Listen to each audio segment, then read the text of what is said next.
Good evening, everyone. How's it going, Matthew?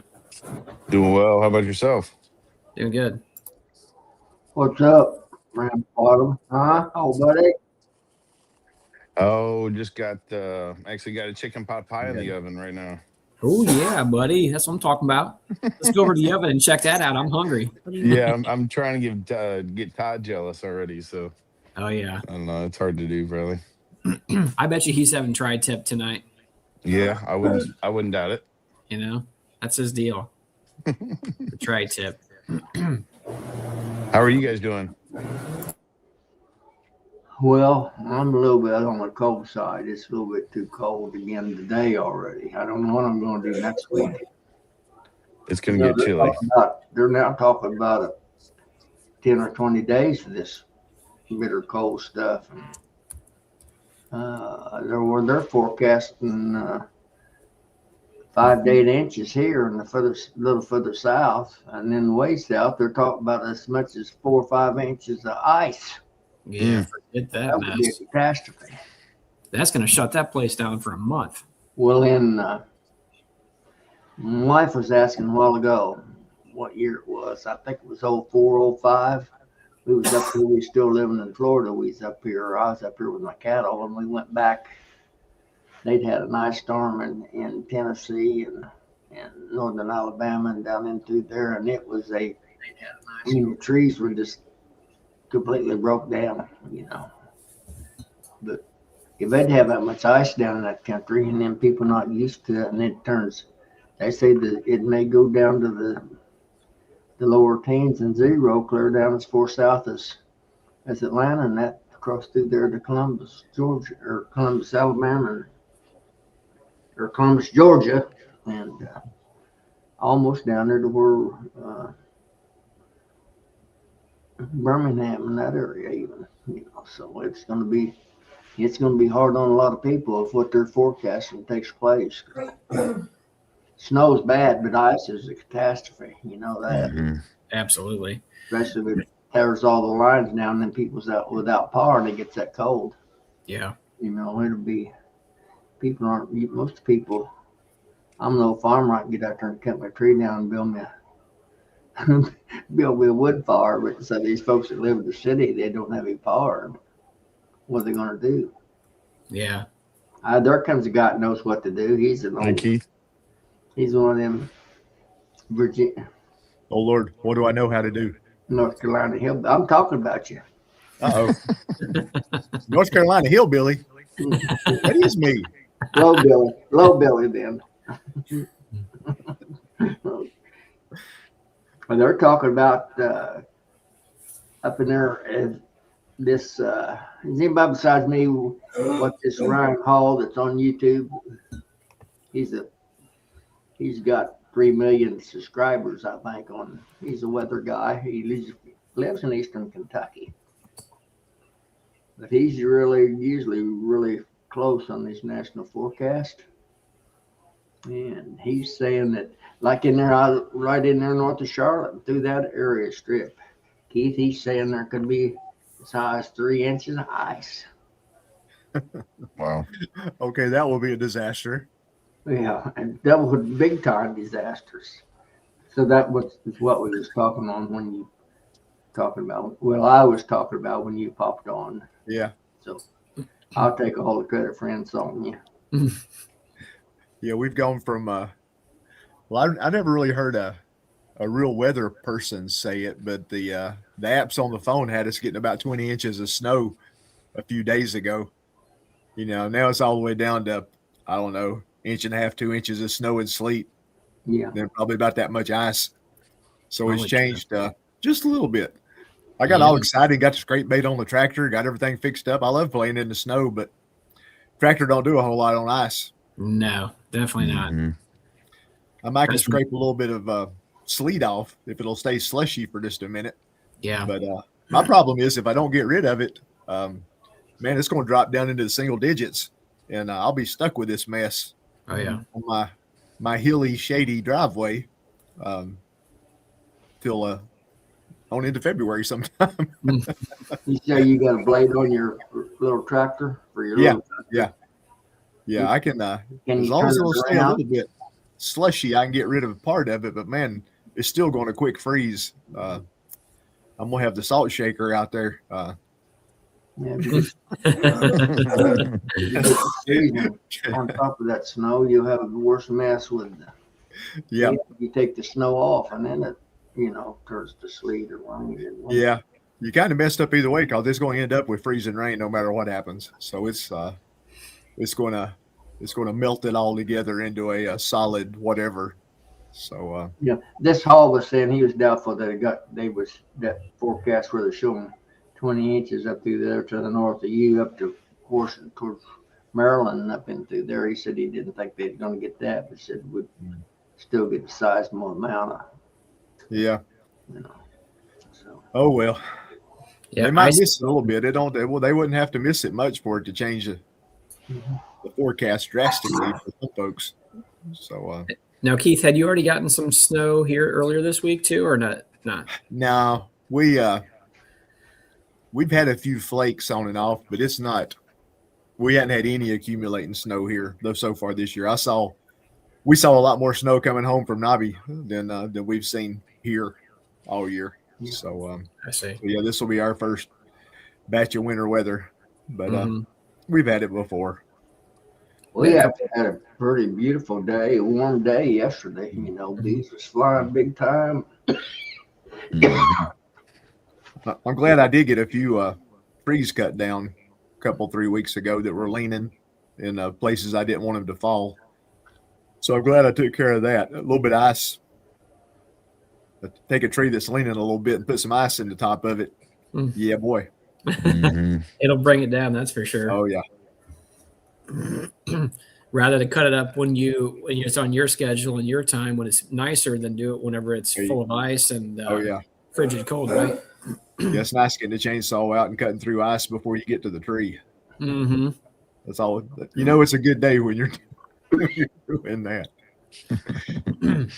We just got a whole load of salt in this morning, actually, like 20 tons put in the salt bin. So There you go. ready to go. We got some calcium chloride ready to go because, again, with those low temperatures, just for anybody out there that doesn't know, salt doesn't work. When you get down below 15 degrees, Yep. it comes to a screeching halt. You have to heat it up with something else. So you can layer it with a chemical that does better, like magnesium, calcium chloride, things like that. We tend to use calcium. It's a little bit cheaper.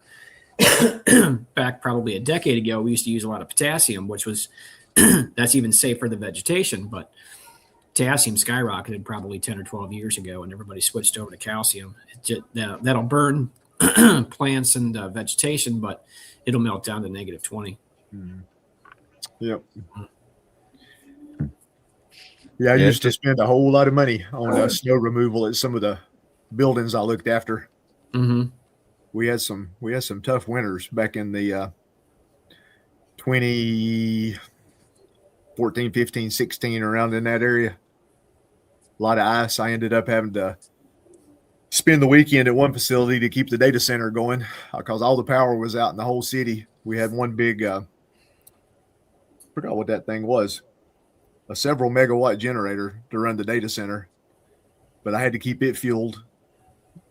Good times. Don't miss that.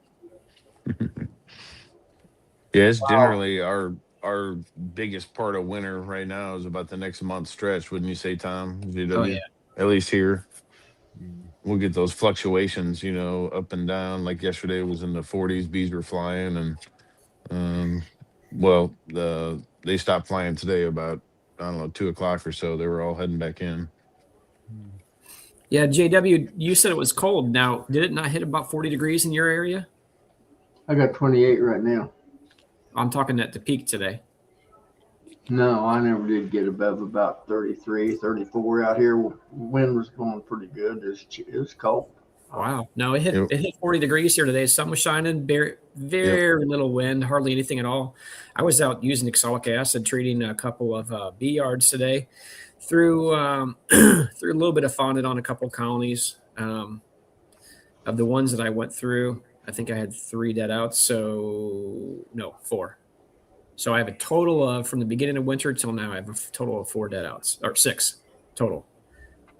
So Nice. I walked by every hive of my own there yesterday. I didn't go by Matt's, but every hive had a few bees flying, so mine's all still alive. I've got mhm. 46 right now. That's mine.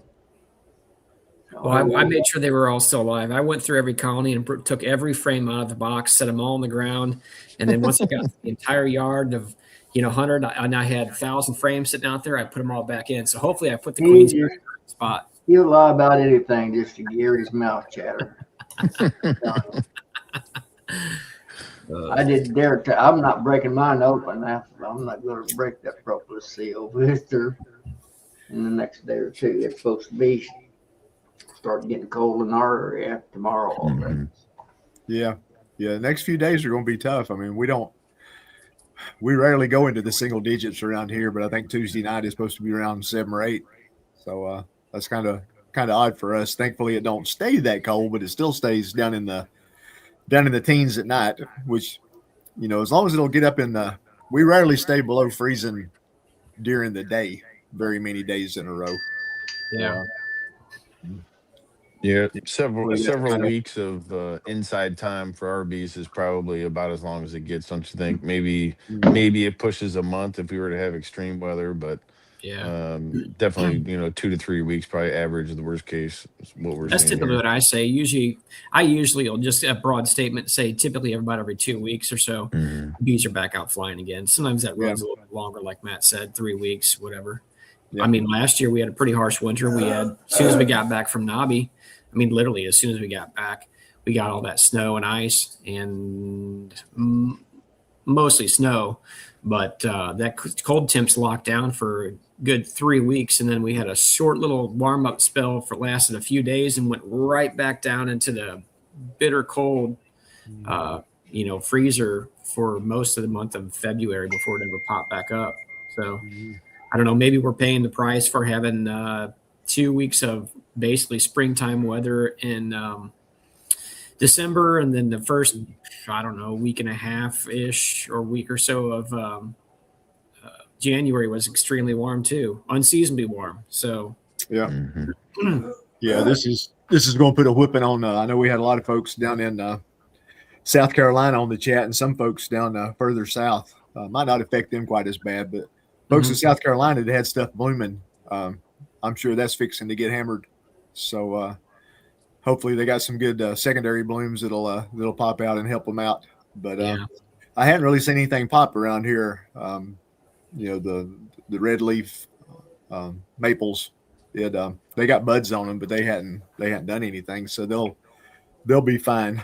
Yeah, we were almost in some areas of us almost having some red maples pop, and I'm like, as much as I don't like the cold weather, I was like, you know what, we need to get back down to 30, 35 degrees and somewhat of a seasonable cold so that these bees can cluster back up, stay there, consume less stores, and we don't have to worry about confusing all the plants and causing some sort of a issue. I mean, we rely on that maple flow much like most people do in the early spring, so the last thing we wanted is that to get taken out. Yeah, that's kind of the whole one of the catalysts to get the whole thing rolling in spring. That's right. We have lots of fields full of dead nettle, henbit. Just a beautiful purple fields. Once that gets going, we're in pretty good shape. But the maples are, for me, it seems like the maples are still first. Yeah. When does a henbit and dead nettle typically pop in your area? Oh, it's usually scoring what the temps are, but you can start seeing it late February by mid March, something like that. Oh wow, okay, yeah, ours is definitely later than that. Yeah, well, it usually it's like I said, it's scoring what the weather is, because normally it grows out in a cornfield or something where they've cut the corn, so it's wide open sunshine. If we got sunny days, that stuff it rolls pretty quick.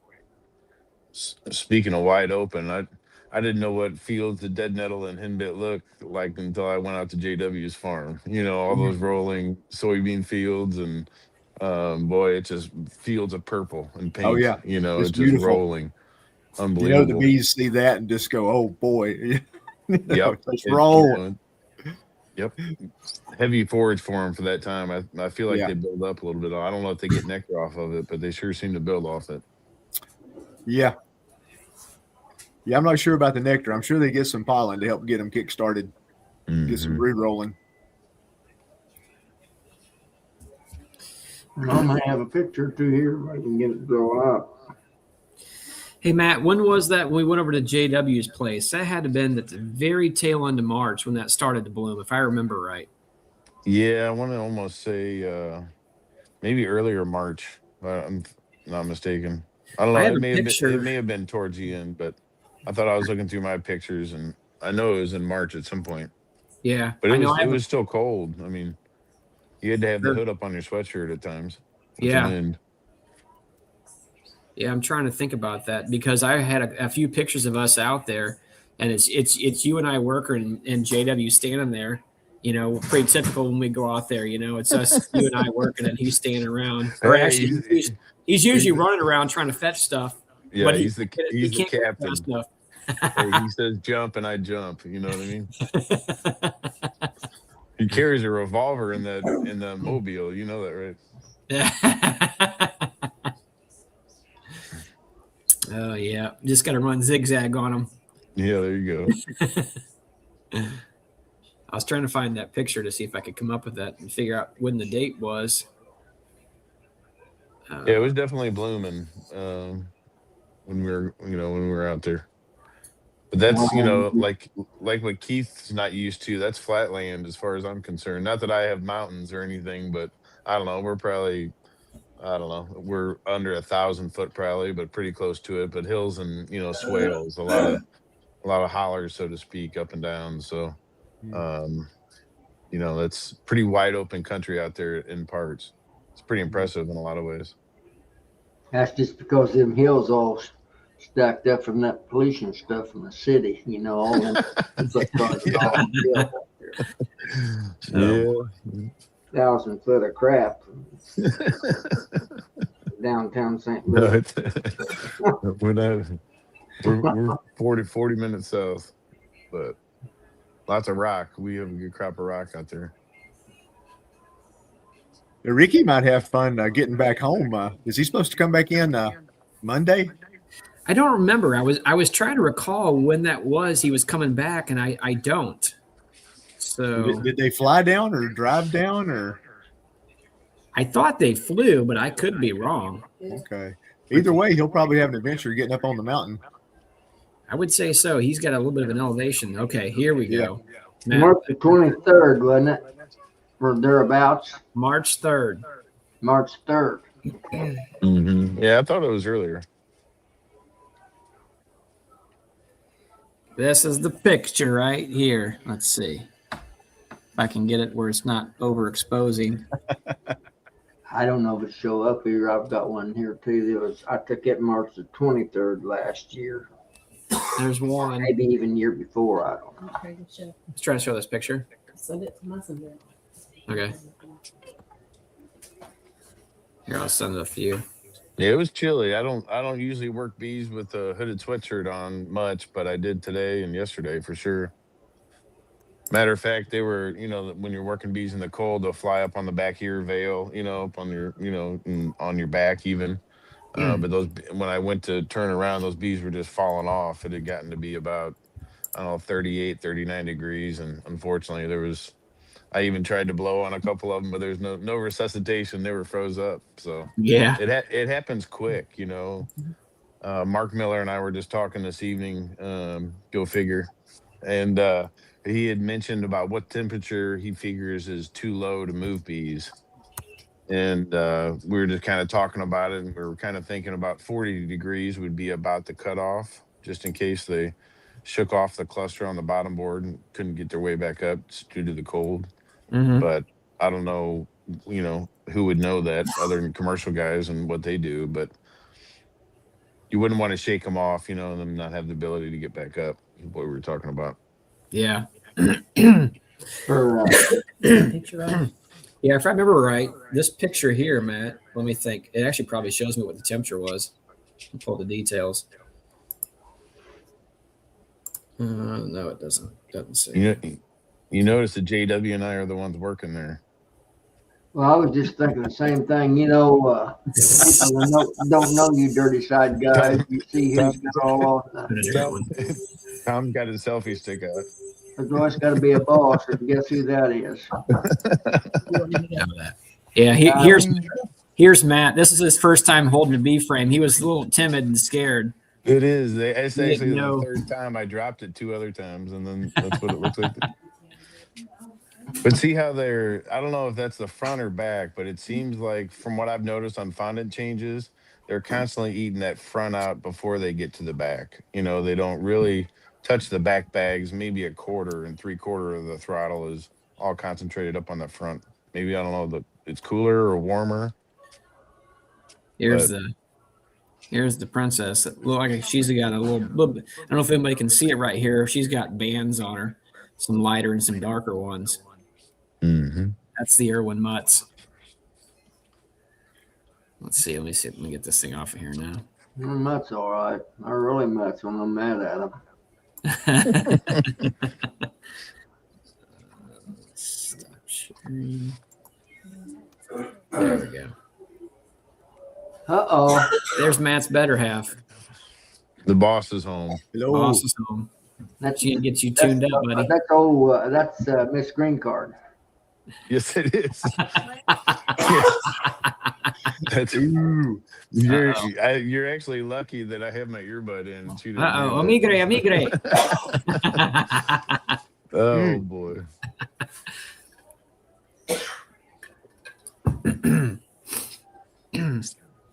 Yep. So we did some oxalic acid, put a little bit of fondant on. Like I said, I got from the very beginning till now, got a total of 6 dead outs. Everything else actually looked really good. I was actually pretty pleased with the clusters that I found in each one of them. A couple of them were getting a little bit feisty today when I pop open some lids and stuff. They didn't like that too much when you get in there. They immediately stick their butts in the air and expose the stinger. I usually tap them back down a little bit, Yeah, they were still somewhat clustered. Yesterday, they were definitely more of a loose cluster flying a little bit. Today, I didn't really see too much flight at 40 degrees and sunny. But again, it was very little wind. So I was trying to wish it would have been just back up to a 45 again. But unfortunately, this was the last day because tomorrow gets bitter cold and it stays that way for, I don't know, right now, the foreseen future, I guess. So that was my last opportunity to get the rest of my first rounds done. So we've got all that done. I got all the mats fondant put on colonies and stuff. I don't know, that was 30 pounds or something like that. nice. All that done. I think I had a few of those bags of oxalic acid from Mike at Easy Ox, and I went through all those 3 or almost all of them. Now we have the 5-pound bucket. So that should carry me through the rest of this winter season for sure. We have some extra left over. And actually, Travis is actually going to be at the EMBA workshop in February 20th and 21st. So he'll be set up there. I don't think Mike's, Travis will. So he'll have buckets and bags and all that good jazz for everybody. So Nice. Yeah, I look forward to the 5-pound bucket for sure. yeah, it's a pretty good deal on that too, actually. Good stuff. Mm-hmm. Yeah, luckily he held one back for us at Navi because when I finally got over there, he goes, hey, you're lucky. I pulled this thing back for you. He said, I had people wanting to buy it. And I'm like, are you out? And he's like, yeah. Anything for sale for the right price. I know, right? And that's why I told him, I'm like, well, I guess you could have sold it. You could have just shipped me one. No big deal. So I didn't see, did they have some at Navi in the 5-gallon or the 5-pound? he did. Yeah, he had, I don't know how many he brought. It was one of the booths I didn't get by it. I like to think I saw everything, but I know I didn't see everything, at least as much as I would want to. It's Yeah. only so much time. I know I was able to catch a lot of the different vendors and stuff that was there on Fred Dunn's videos because when we came back, Melissa and I were sick, so I had some time on my hands and I'd catch up and watch some of the videos, and Fred Dunn put out a whole bunch over a couple different days, and each one was an individual, basically video on individual vendors. Now, I don't know how many he did. It might have been 6 to 10 of them or something. I don't recall. But there was a few of them that he had done some information on that I actually didn't visit. So it's kind of nice seeing those when he puts them out. Mm-hmm. Did you guys have to notice this chat there at the 726? The guy that was chatting at 720, well, there's a couple of them. Roy, he's okay. The other one that's showing 726 is the one he's got a lot of nerve, is all I can tell him. It ain't you either, Randy. Is that California guy? Oh, I see him. Should I block him? Boy, I tell you. I mean, you give the word and he's blocked. Oh,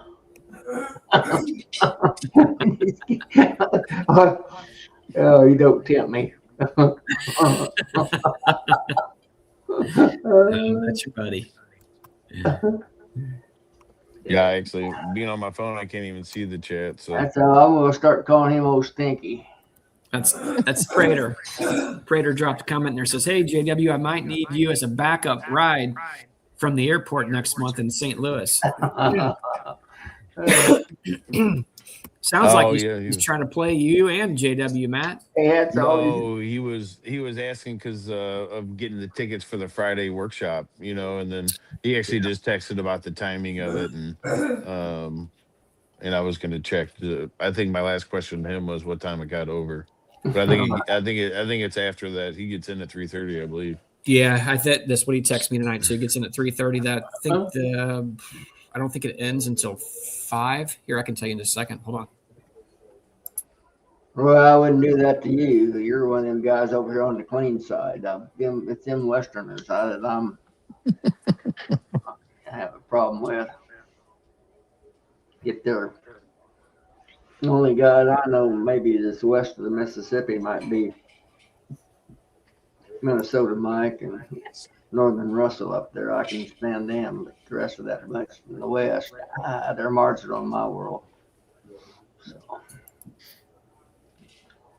I'd rather fight than surrender anyway. So give me something to aggravate him about. If you bring a bunch of stink bugs, I bet you he'd scream like a girl. Stinky, that's what you call him. Todd, to be fair, there was a little ganging up going on. I actually had those 2 stink bugs from JW. He found them in his truck and he gave them to me, and I put them in my hoodie pocket. And when he turned at the table, I set it right there in front of him. And boy, I sent you the video of him. He pushed back a little bit, didn't he? And threw his arms up. And then then the other one, JW went ahead and took care of. So, but yeah, just so you know, you can probably get Todd with a spider ring or something like that. You can probably prank him pretty easy with a piece of fishing line and something. But anyway. Oh yeah, we can get him some black widows. Well, that's no joke. I mean, he really likes them. He has them out there on the back of those migratories. I'd almost have to do a flat lid. Yeah, I watched his video the other day, and he had one in the back, and that's when he had suggested. He said, "This is what I don't like and why I wear gloves." Yeah. We usually got a few of them around here, but I'm more worried about the brown recluses. That's the ones that'll get you. Them widows, they're not bad about being mean. And they taste better than what the brown recluses do too. Oh boy. That's dangerous eating a brown recluse, buddy. Yeah. I never had a stink bug with salt. They're not bad. If you could get past the initial smell, I guess. Like once they only extrude that once, and once they kind of get extruded, they don't extrude in your mouth. They're already shot all the juice, shot their wad, so to speak. No. Oh goodness. Hey, do one of you guys have a YouTube open as well? I'm hearing an echo. I don't have anything but my StreamYard on. Yeah, Mm-mm. I just got StreamYard. Got to be you, Rams bottom here. I was At making least sure we're not that- oinking. Is it me? No, I don't. No, I didn't hear it from you. I don't hear any. I haven't heard any echo at all on my end. Hear a oink now and then, but that's big. It's normal. Melissa was No, listening to something in here. No, I'm wrong about that. No I oink know. tonight. Hey, we got somebody from Germany in here. Oh yeah, cool. Bavarian. No, speaking Oh, cool. Hello, welcome. You know, it's funny. I spend probably more time than I need to watching YouTube beekeeping videos, but I've dove into this Russian and Ukrainian and German. I don't even know what languages they're speaking because it's all translated, but just seeing how they're keeping bees over in Europe, and it's really, honestly, you can learn a lot of stuff, and how they're dealing with those extreme bitter colds, you know, probably similar to a Canadian winter, and different methods they're using. It's really neat to see how they're doing it, and really the size clusters are tiny compared to what we're doing here, but just in different ways, you know. It's really neat to watch. I'm trying to mess with the YouTube algorithm, you know. Do you guys still hear the echo in here, or is the echo gone? I've never heard an echo. Melissa closed something on my end, so I think she had something else open. I didn't see it. Hey, Brian Zavada, please tell us, what time does your chat start, and whose channel? Is it on yours or Todd's?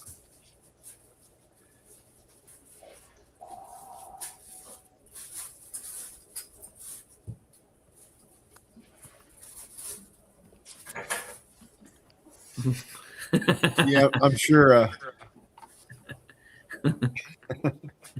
Yeah, Matt, I'm sure my channel doesn't play well with the YouTube algorithm between half tracks and playing with dogs and beekeeping and whatever else I put on Yeah. it. It's like, what is he this week? Yeah, right. If they want to read me, they're gonna have trouble, I guess they'll say. Go get Quack. Go get Quack. I'm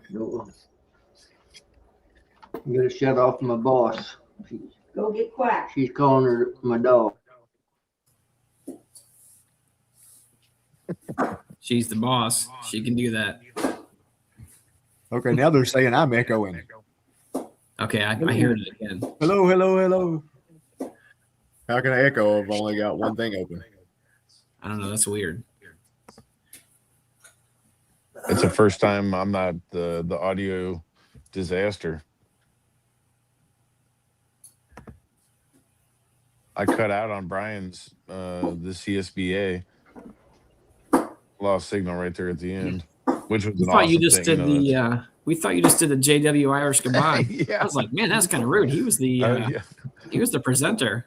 I learned from the best. No, we just lost signal, and yeah, it was at the end anyway, so hopefully it wasn't too awkward. But You know, you're just hanging around if you don't have anything to say is the way I look at it. yeah, It's kind of hard to get a word in edgewise with certain people that might be on the chat. I won't mention any names. that Please is true. Please mention the names. I certainly wouldn't want to hurt anybody's feelings for that.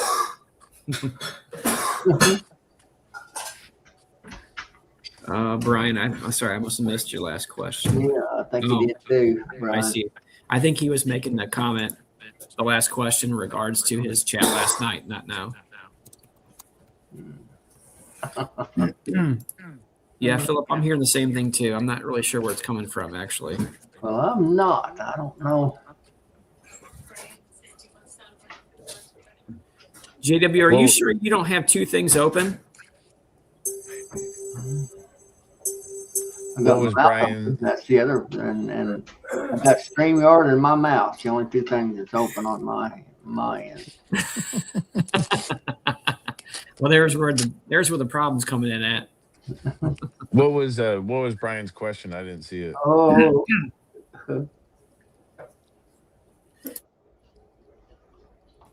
That was from last night, actually. Oh, okay. Not for. I was thinking when he had said that he meant tonight that he had dropped a comment or a question in, but I believe that was last night. Gotcha. I had mine when the wife was at the back door hauling the bars. I had mine muted, but mute and see if you're still getting it. No, I'm telling you, I'm only showing the StreamYard Studio. Okay. Tom Bavarian's got a question there at 8:36 about what kind of bees y'all are using. 36. I'm trying to run as many Carniolan and Caucasians as we can, as far as the heaviest influence for sure. They're all mutts. I mean, we can't control the gene pool or the drone pool fully, although we sure try, with satellite yards surrounding. Mm-hmm. But, generally speaking, Carniolan and Caucasian mutts with a little Italian in there. But What about you, Keith? You know me, I run mutts. So I wonder if they have mutts in Germany. I guess they do. I guess everybody's got mutts. But I think yeah, mine are a mixture. I got light bees, dark bees. I'm sure a lot of them are got a lot of Italian in them. But yeah, nothing in particular. unless you're artificial inseminating, I think we all got mutts when it comes down to it. yeah. Some are just more expensive mutts. That's exactly That's right. That's right. That's for That's sure. my thinking on it.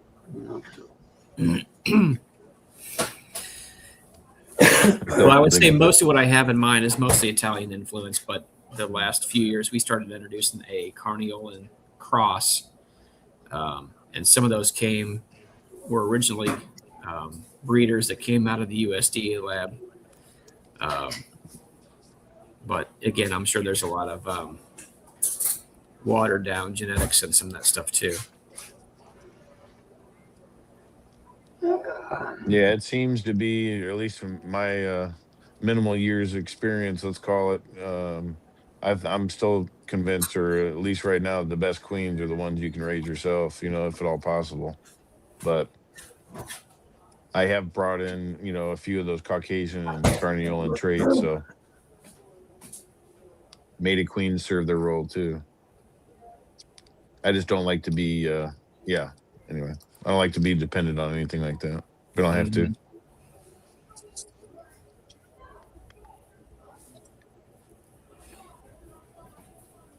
Can you see that question, Matt? It says, Matt, I just saw that you've been keeping bees about the same time as me. I'm trying to expand quickly as well. I'd really like to hear how you got to where you are so quickly. Mental illness. Mental illness. Probably all kinds of therapeutic reasons why that I have issues. No, anything's possible given the right amount of time, effort, and energy, money. What your goals are, what you're trying to do. You would definitely, it's baby steps, but I think letting the bees grow. Grow your operation per se would be probably the best advice I could do, or say as slowly as possible. But there's a big learning curve there, and you gotta, I'm still, always trying to learn something every single day with everything that I'm doing, kind of, so to speak, walk with grace, and trying to be quiet when I'm around bees. I'm not trying to bang the boxes, for instance. I mean, just all the little things. I think what you do right makes the whole picture work out. Mm-hmm. A lot of prep work. Well, and you've been very intentional about what it is that you've done too. So formulated a plan, have a plan, and then have a backup plan. Yep. That's why I always like to say have goals. Yeah. You can't know where you're going if you don't have a goal. You got to put goals out there. You may not always attain each one. You may not reach each one, but you have to have goals. I mean, that's just the way you live life, right? Yeah, and you really can't be afraid to make a mistake. You almost, at least for me in my life, I've learned probably the most obviously when you make a mistake, and it either costs you money or time, or you're disappointed somehow for the effort that you put into it. But just yeah, exactly that. Don't be afraid to make mistakes, and kind of let the bees grow with you and tell you what you. If you can't get around to them, they're going to swarm, or they're not going to build up right because you didn't get around to feeding them properly or treating them. They'll get the viral loads will grow, and so they'll have a way of curbing themselves. But just have fun. Like he says, enjoy the buzz. Mhm. I'm curious, is back to this Bavarian party here. What's the Ligustica? You've never heard of them. She's talking about Carnicas, which and Buckfast and Ligustica. I guess it's she, maybe a he. I apologize to you if you're a he. He does your caricature looks like it's maybe a female. Yeah, I hadn't heard of that strain either. 739. Ligustica. If I had to guess, it's a darker bee, and I could be totally wrong. But most of the videos, again, on that YouTube rabbit hole that I've gone down with watching Eastern European beekeepers and all over, I don't even know where they're from over there in Russia or somewhere, but there always seemed to be a darker colored bee. Could be wrong by that. But. I don't know if there's anything cheap about any type of woman, Roy. He's responding to somebody there about it would be cheaper with a girlfriend. I didn't know. That's an oxymoron. Cheap and women don't go together. Well, Peabody, we run all screen bottoms with the Okay, chloroplast girls, get sensor. ready. I'm ducking, dude. They're throwing stuff at me, probably. Yeah, Peabody, I run all screen bottoms. Okay, Ben Smith says linguistics is an Italian. I figured, I kind of assumed that, but I didn't know it. Huh. Well, we can use that word now and sound fancy, JW. Yeah. Yeah, well, in fact, responding there, linguistica or yellow bees from Italy. So, okay. Keith, I've never heard her call that. Linguistica. I'm Yellow bees just from living Italy. proof that you never get too old to learn something if you pay attention. That's my problem, is paying attention. I might have to use that one in the bee club. Impress everybody. Mhm. Yeah. I got linguistica nuts. That would have This been is- a good. That would have been a good trivia for Bill on Monday night for you. Yeah. Matt, this is from your queen bee. She said before bees, he would go to our property and hang out with the deer. He just needed an excuse to go out there, so he got bees. Well, you know what? I ended up turning that mountainside into a farm somehow, even without a tractor. So yeah, I would go out there. I always wanted to own property, and the bees just kind of fell into my lap when I did that cutout and during the bathroom renovation, and I fell in head over heels from there. Mm-hmm. Well, hey, now it's an agricultural property. Yeah, exactly. So Pellet bees will work for cedar. I can tell you that.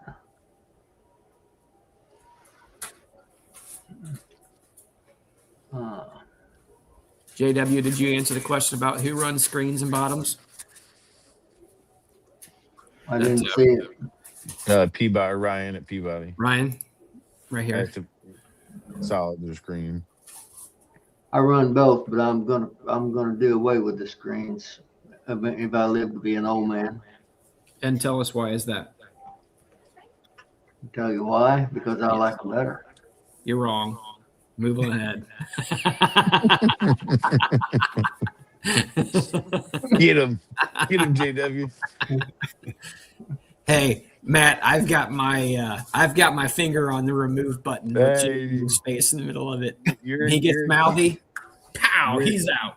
He's a keyboard warrior, JW. You know what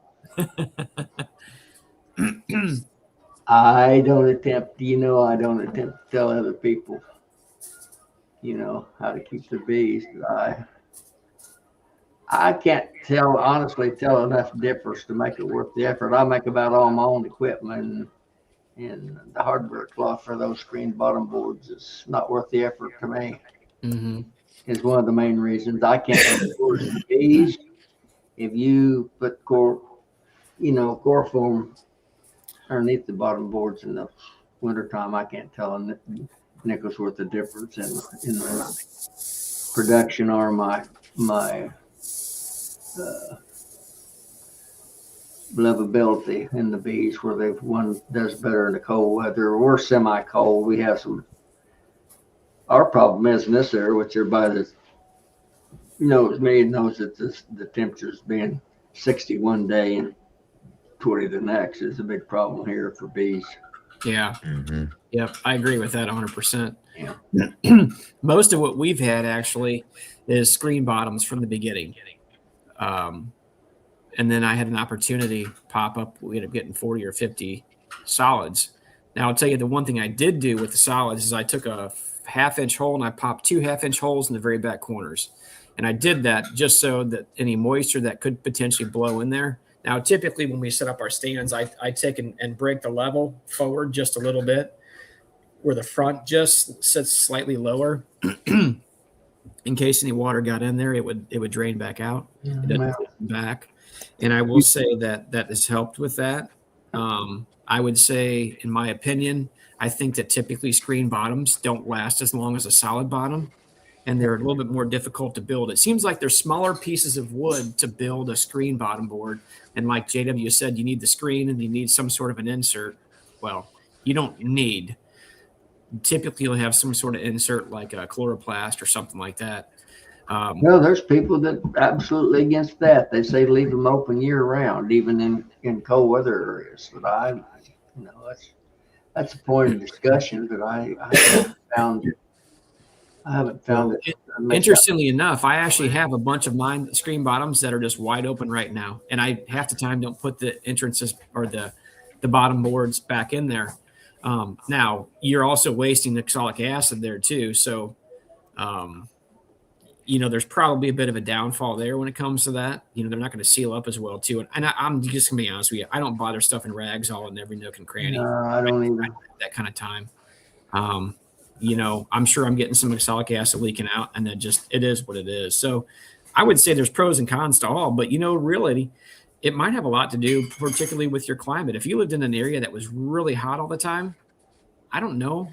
I might even potentially suggest that maybe you would run screens, but if you live in an area that's just not overly harsh in one direction or another, I honestly don't know if it really matters much. And even for ours, I can have one screen bottom, another one solid bottom sitting right next to each other. And I don't see any difference in this as production and the survivability, none of that stuff. So again, that's just my experience. So, I would suggest that I've heard some commercial beekeepers say this before, and it always kind of gravitated with me. They said sometimes as beekeepers, we focus on, and particularly sometimes this happens to be small beekeepers, focus on the details that don't matter much. And forgive me, Peabody, that's not what I'm suggesting here that you are doing, because you're trying to learn, and I can appreciate that absolutely. But I think sometimes we need to focus on the areas that will make the biggest wave, nutrition, good queens.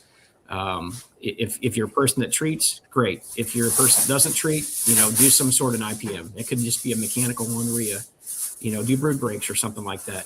Whatever your flavor is, I would just suggest that there's probably always a trade-off in everything that we do in the hive.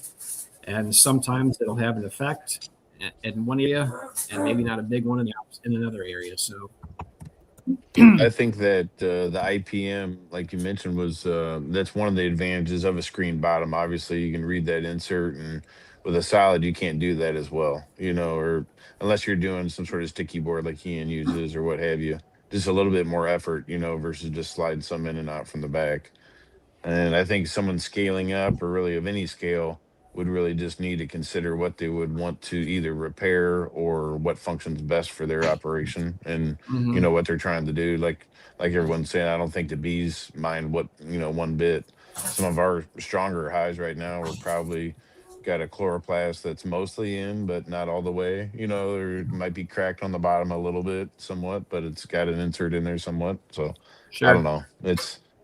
I think the bees do thermodynamically do a great job at circulating whatever they need to.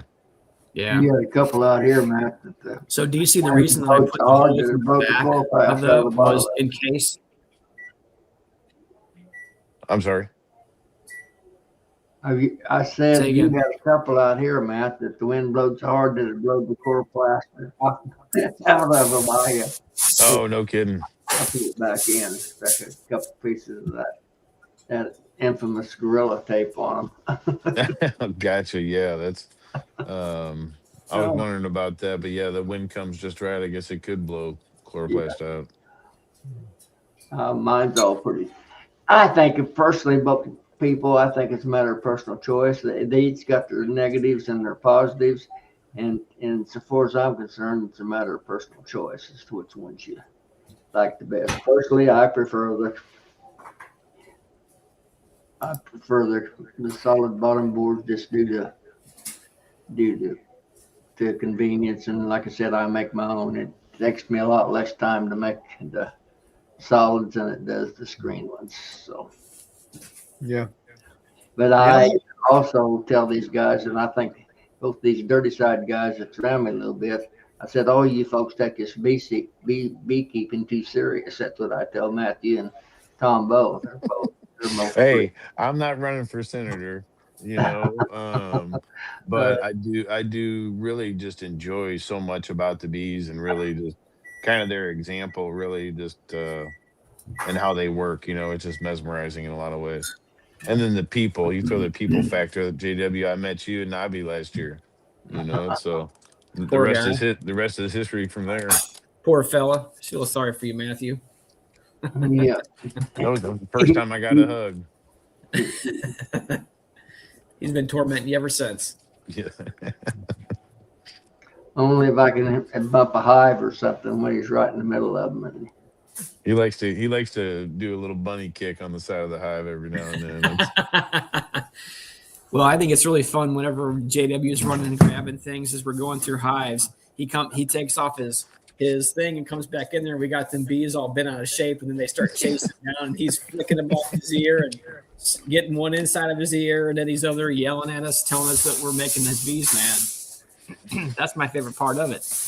Yeah, he's not quite as afraid of getting stung as I am. I don't mind it, but I don't want to get stung in the face or any of that. I wish I had $1 for every time I've been stung over the years. I'd be a lot. I freshened up on about 20 stings today, so I'm probably good for the next week. I don't know what happened to our old boy, Buddy Miller. I was wanting to rag him a little bit. I think he might have dropped off. Yeah, He's in town tonight. He's just down the street. Oh, is he? Yeah. He's pulled over, and I don't know. He may be going to bed. He's got trying to get home before this weather breaks. Yeah. But I think it's. They're talking about some pretty nasty stuff starting there about where he's at there about Union City, and so across through there. It's a lot of things get to stores from people just like Mark Miller, you know, sacrificing their lives every day for our, you know, going to the store and having stuff on the shelves. So plus he's hauling around sausage and bacon. You know how important that is. Yeah, I've got some bacon coming tonight. They're supposed to. My buddy's supposed to pick it up. So 3 or 4 of us go together, and they go bacon we all like. We get it it comes out of Indiana. Mm. So, That sounds good.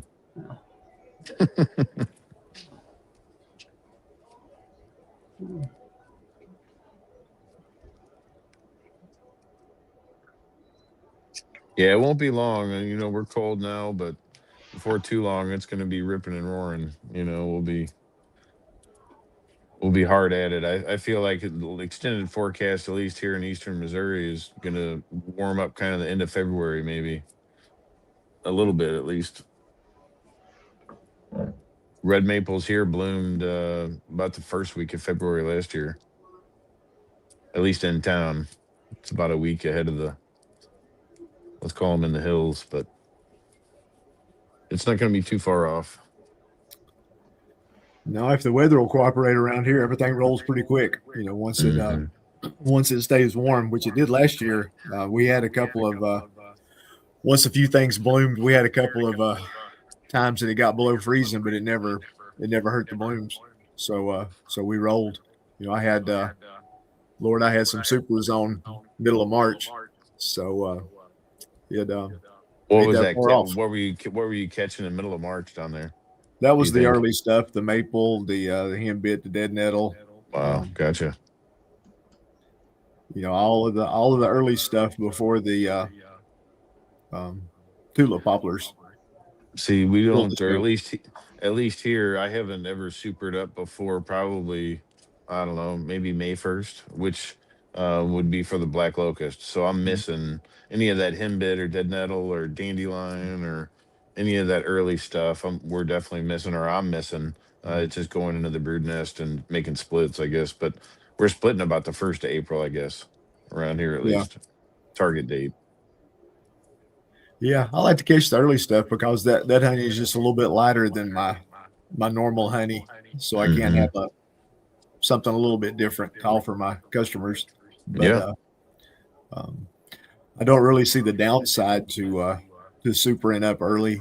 You know, as long as it's warmed up, the ladies don't seem to mind. So.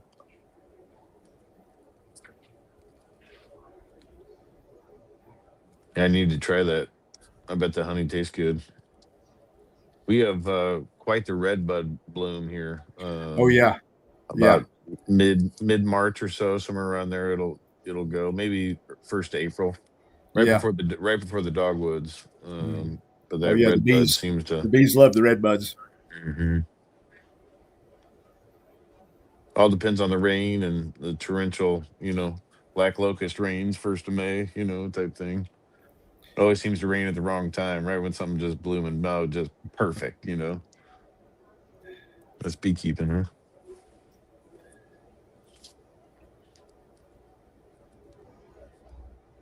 Tom, you look like you're concentrating. I'm trying to catch up on reading the chat while you guys are talking off to the side, making sure I'm not missing anything.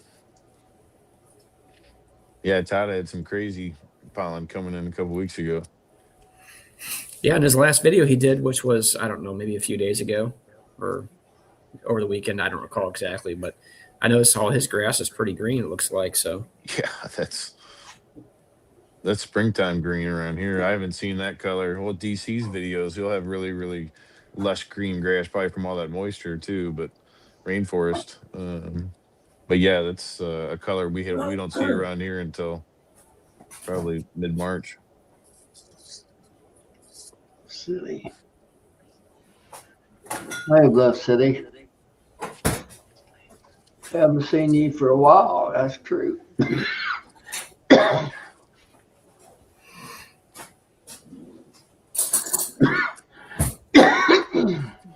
Somebody was talking about some green honey Nobby a while ago. Then did you boys partake in any of that? I didn't. I think go in there to that honey.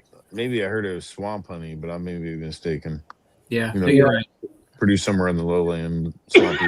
I spent a little time down there, and then, around the river stuff where they grow up, they have all that tupelo and stuff, and I never seen anything resemble green honey ever.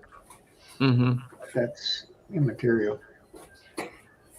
Yeah, if somebody's told me they had colored honey like that, my first suggestion would be that the potential is they're getting into some sort of sweetener or something, right? That would be my first thought, and that doesn't mean that's accurate for that honey specifically, but that'd be my first thought. Doctor, he tasted it, he didn't like it. I don't know what it would be. That's what I was. Did anybody say what it was, Dodd? They said it was something about the bees getting in some algae or something. I would suspect that that's what it is, maybe, but I don't know that it would color the honey. It might color the pollen. Yeah, and it looks like, algae's been around for a few years. So, if that was the case, it looks like green honey wouldn't be that unusual. No. No, I've got lots of it around, Yeah. Oh, the bees love the algae water. I got this creek out here and several nice little branches, and the bees will be up in the gutters getting that good old algae water out of the gutter shop instead of going after the clean water. I call it their flavored water, vitamin water. Yeah, So, JW's got lots of flavored water around there. Yeah. Most of it's yellow. Oh, shoot.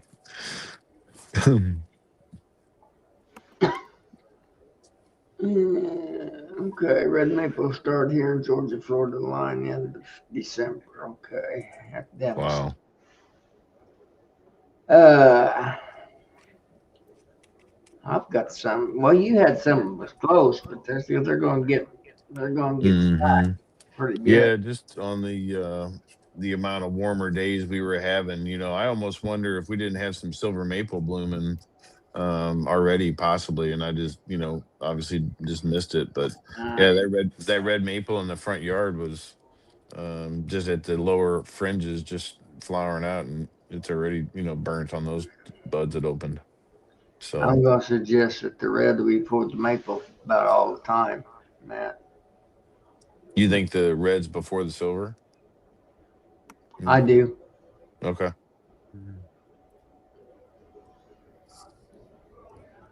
I wasn't as early last year as what I was thinking I was when I got to looking back at my records. My first red maple bloom, and I didn't. I'm not saying we didn't get any early. The first I noticed, I've got one particular tree back there that's right over that green three-sided shed there that the cats hang out in, Matt. You know what I'm talking about, I think. Mm-hmm. Yep. And that tree, I always check it. It's usually the first one around me that blooms. And last year, it was March the 7th. Yep. And I like when the bloom spreads out, so we get a cold snap, they don't all get frost, and burnt. And the previous years, it was it was all in from the 20th to the 27th. I got them out there in my greenhouse, all my previous year's books for the last, I'm going to say 12 or 15 years. And it was always, last year was the first time my first comment on the red maple was in March. It was always in February before. So we got so doggone much rain there, that it might throwed everything out of character. Mm-hmm. Last spring in our area. Yeah, it'll be a big growth ring of that tree, for that year, or, last year. We'll see what it does this year anyway. I just don't care for the drought. The drought kind of gets painful when it carries on, and that I feel like is really hard on the bees late summer if they can't get that pollen source to build up for winter and get those winter bees charged. And Yeah, I agree with that. it's just, you never know what nature's going to do. Them little suckers has got a way of being tougher than we give them credit for too. They'll survive a lot of adversity. I can tell you that. Yeah. The thing they can't survive, in my opinion, is cold wet. Mm-hmm. Cold wet will kill a bee more than anything that I know of. Besides me when I'm mad at them.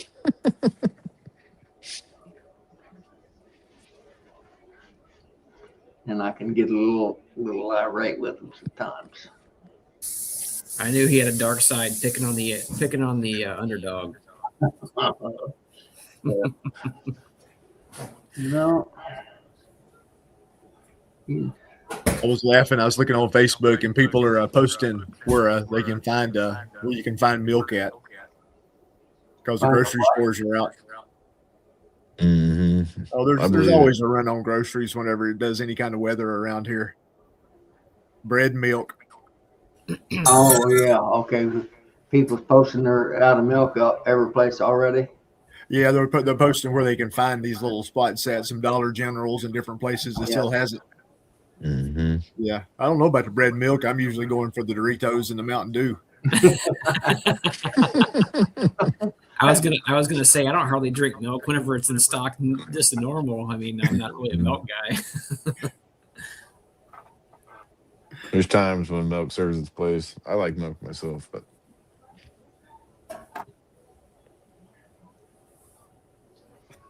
Clay said he's plenty there, but the bananas are all gone.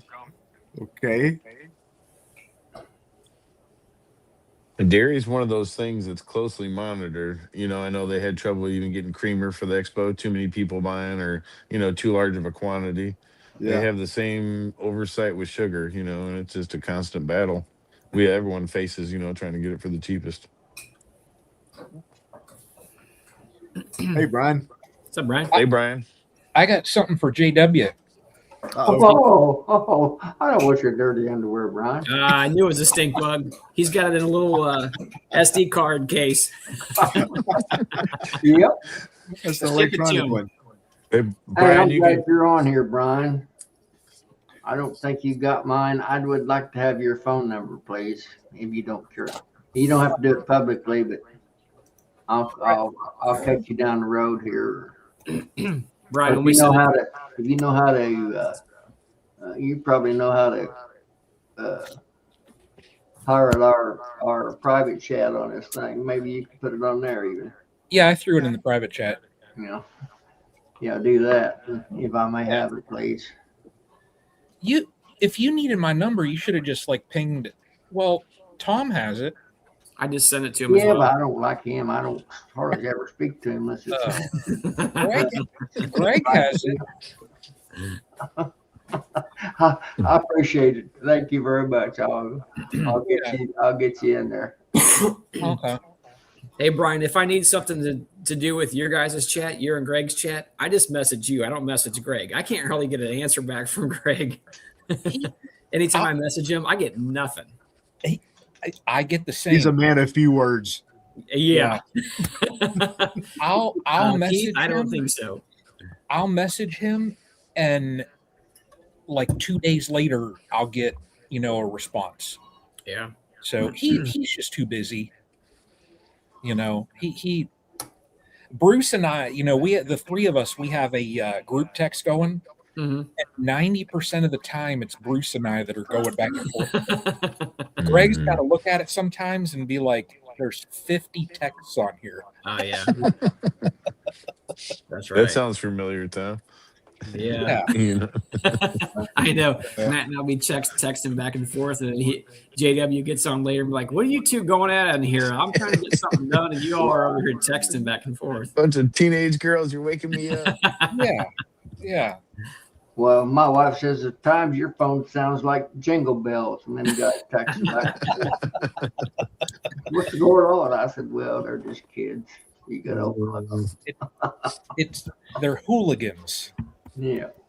You got Well, the beauty about a text message is that you can send it out and continue to do what you got to do, and when you have time to look at it again, you can pull it back up and do it. As opposed to a phone call that you can't. That's difficult. No, it's almost next to impossible for me to answer my phone if it rings. It just doesn't happen. Yeah, that's because you're talking to your girlfriend down there in Tennessee about 3 hours a day. Miss Miller? Yeah, Mark Miller. Hey, that's. I think they got a thing going. We have. We explore. Mark, don't all kill me, the- please, Mark. Don't Bro. hurt me. I'm too old. My bones are too brittle. He's gonna put you in the headlock here at the EMBA. You know that. I'm not. No, I'm hey, not he'll a just take his fan keys. for him. He's a pacifist, but Yeah. Miller, he's a little more like me. He never want to kill me talking like that. No, Hey, he's man, a I'm not- heck of a I'm not guy. so good role model. I'm not so sure Miller like didn't you. take his keys and hide them from him. He probably Yeah. did. He's. Man, He's Did you see, quick what like Gary, that. see what Gary said here? They're out of TP, so people are buying paper towels. Oh my gosh! Do some Then they'll be clogged calling- sewer lines. They'll be calling a Lord. plumber. Yeah. It'll be shop towels Tell you next. what, Yeah. I tell you what, I should hit up the store tomorrow and buy about 15, 20, 24 packs of TP and go drive down West Virginia. There I'd you be go. like $5 a roll, people. $5 right. a roll. Pick and shovel business. Yeah. Yep. It's kind of like during COVID, people lost their mind over toilet paper, and I'm like, Oh yeah. I mean, My, I'd rather my have brother, another. my brother and I got into a spat the one day because this little teeny local grocery store, they always had it. And they limited it though, like you were only allowed to get 124 pack. You know, they just because they didn't want people, figuring out, well, they have it, so they're just gonna get wiped out. Mhm. So like I bought enough that we probably had 100 and some rolls because I thought, I'm gonna buy up a couple packs and then I won't have to worry about it. I'm like, we're good for a year or so. Well, I had told my brother and my mom, I said, hey, if you guys run into like some issues, just let me know because we got like 100 and some rolls here. My brother flipped a gasket. He was like, it's because of people like you and blah, blah. I'm like, well, looks like you ain't getting none of my TP. Burnt that bridge, didn't he? Yeah. I'm like, you want to come at me like that? Huh. Yeah, that's seal your fate. Yeah. So, oh yeah, killer bees. Everybody can get the flushable, not the baby wipes. Get them flushable wipes that are just ever so nice to the pipes. Yeah, I'm sure. I remember a few years ago, I think it was about 3 years ago or so, after COVID, when my boys were almost graduating, there was a couple of twin girls that liked the boys that lived semi-local to us. So it was kind of funny because they were real bashful. I actually know their daddy owns an automotive shop, but nice guy. Anyway, his daughters, one time I was sitting in the living room and I look out and I see some girls out there. And I'm like, usually it would be the boys. I'm like, hey boys, I'm like, somebody's here for you guys. And I look out and I'm like, what are they doing? And I went over to the door and they were trying to TP. And all of a sudden, as soon as they went to the door and they see me, they like scurried off. I'm like, wait, where are you guys going? I'm like, come back. I'm like, I'll show you guys how to actually do this. You know what I mean? It's like, if you're gonna, come here, I'm going to school you guys on how you actually TP somebody's house and trees, right? And so anyway, like I said, they took off. And so anyway, I went out there and I'm picking them up and I'm like, holy cow. I'm like, these are like really nice. That's like the nice toilet paper. And I'm like, so I brought it in and I threw it down in my boys' bathroom where theirs at. I'm like, hey, you guys got some good TP in there. I'm like, I mean, if you're going to do that, you might as well, go buy like the single ply, Yeah. I mean, I don't need a lot of creature comforts, but that's one of them. I don't skip on the TP. Yeah. I know. I'm not sure how this chat went to that point, but Yeah, I'm not sure. Yeah, I'm glad the German guy didn't pop in right now. Oh, I know. He's probably like, what's up with these Americans, right? I go to a beach chat and they're talking about TP. What is Oh, TP? boy. That's right. Well, Good stuff. I guess if somebody in back here was talking about bidets too, to have a sprayer just like we use in our kitchen sink. Yeah. I'm pretty crude, but I don't usually go in the kitchen sink. This chat. Oh my god. Tom sends me the link to join in here, and nothing bees. We're talking about TP and bidets. I had messaged. I I didn't can tell you a get little story about that. We went. And this has been a long time ago, but 4 or 5 of us local was right after I got kind of out of the service. We all went to Austria skiing. We stayed in one of those places. We got to hitting that Bavarian brew a little bit too hard, and one of the guys with it there, and he thought it was a men's urinal. They've got deals. All them German places over there got them deals that you put your feet in. He was relieving himself, and he thought he was in the urinal. And he was with those deals that you powder your feet in. I thought it was quite comical, but anyway. Well, when I'd asked JW earlier, I said, "Hey, do you want to do a chat?" I think somebody messaged to ask about it or something. And it's like, "Yeah, sure, that's fine." And I thought I had actually put it on the one that we were all due Keith and everything, but I guess that wasn't the one that had you included it on it. So I apologize. It wasn't my intention. Tom, you see my picture? I do. Yeah. The classic There right goes an there, Eddie. buddy. That's one of the best movies that has ever come out. National Lampoon's Christmas Vacation. I would watch that yeah. every year, and Melissa's like, and I'd be over there rolling and laughing, right? Cousin Eddie. And Melissa's like, what is so funny? And I'm like, this movie. And she's like, you're ridiculous. That's idiotic. And I'm like, this is the best humor ever. Oh, yeah. You know what I mean? Just the stupid humor. Yep. Because if I'm going to watch a movie, I'm going to do it. I don't want to think. I just want to look at it and zone out. That's kind of Yeah. like, right? So the crude humor works for me. It just Yep. it fits my personality. There's a place out in like the Akron Canton area. It's called Castle Noel, Mhm. and it's a guy that he's turned his like Christmas collection into it's like a museum type thing, and it's all this different like Christmas stuff, and he's got like one of the animated like reindeer things from the Santa Claus movie with Dudley Moore. He's got like an elf, one of Will Ferrell's outfits from the movie Elf. Yeah. They actually found, and they got like all this Christmas stuff in this place. They actually acquired the RV from National Lampoon's, Oh my gosh. and they had to drive it across the country to get it back here. That's He hilarious. said the number of looks that they got because people would look and then they realized, and I mean, and they have like the pipe coming out of the side of it, and they'll let you get pictures and stuff. And I got a picture sitting there holding the pipe, That's I was hilarious. dying. Tara's looking at me like, you are so strange. And I was the happiest I ever could have been holding that darn pipe. I absolutely would have posed for that exact same picture. Oh, Brian. yeah. 100%. Yep. Yeah. It's Uh-oh. great. Matt, Mhm. your lady found us. Uh-oh. See? Can you read it? Is she taking Yeah. You never know. The girls leave us, and the conversation just goes downhill. Right? Yeah, that's if we don't think they're around, we'll start talking about anything, I guess. That's right. It's their fault. Yep. There you go. It's their fault. I got a public service announcement too. There's a line at Tractor Supply getting propane tanks filled up, so you might want to avoid Tractor Supply in Yadkinville. Oh, wow. That's in your neck of the woods, I guess. Oh yeah. So it's milk, bread, and propane.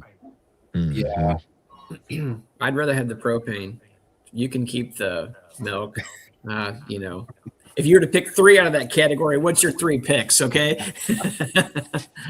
Well, I just got I just filled up the 100-pound bottle out at the Horse Manure Motel, before Mhm. it was about out with this cold weather come. You have to come out. Boy. You boys, I got the furnace going. generators are going to be hard to come by also for people down there. Yeah, that's scary cold, especially for disabled people or elderly or Oh, it's yeah. just- even young kids, anything, but it's Yeah. like JW saying, the situation goes just right. It can be a scary deal. Yeah. The problem, I mean, like up here, everybody's prepped and ready. Mhm. There will literally like they're saying up here it's supposed to start Saturday evening, like night. So if you drive out like Saturday in the daytime, if you want to do any last minute shopping, they'll have plow trucks staged everywhere, and they'll just be sitting there, and they're just at the ready. So Mhm. they're pretty good up here, and you'll hear like all night long. If I were to stay awake, you'll hear plow trucks going down the streets in the midnight hours. So they Mhm. work nonstop up here. Down like North Carolina and all those different areas where that ice is going to hit, you can't do jack. And then when the ice weighs down everything and trees are falling and lines are going down, That's what messes it up. Yeah, we're ready for zombies, but we're not good for ice. Yeah. Yeah, zombies no problem. Zombies, you'll see them coming across the field and Yeah, you just clip them. Yeah, There they you kind of go. move slow, Yeah, don't they? we're good for that, but Yeah. Ice. Look, Phillips that's a looking different at the animal. plow truck. yeah, that's why everybody wants to fill up their propane tanks so we can still run the grills on the deck. We're gonna cook that hamburger, cook that steak. It don't matter what's Oh, happening. yeah. It Yep. the ain't best for the time to heater, cook it's for when the it's grill. Yep. Yep. Yeah. Yeah, they're saying here, I think we're in like the 12 to 18 inch zone, but I'll tell you what, I trust the weather people like I trust a good thief.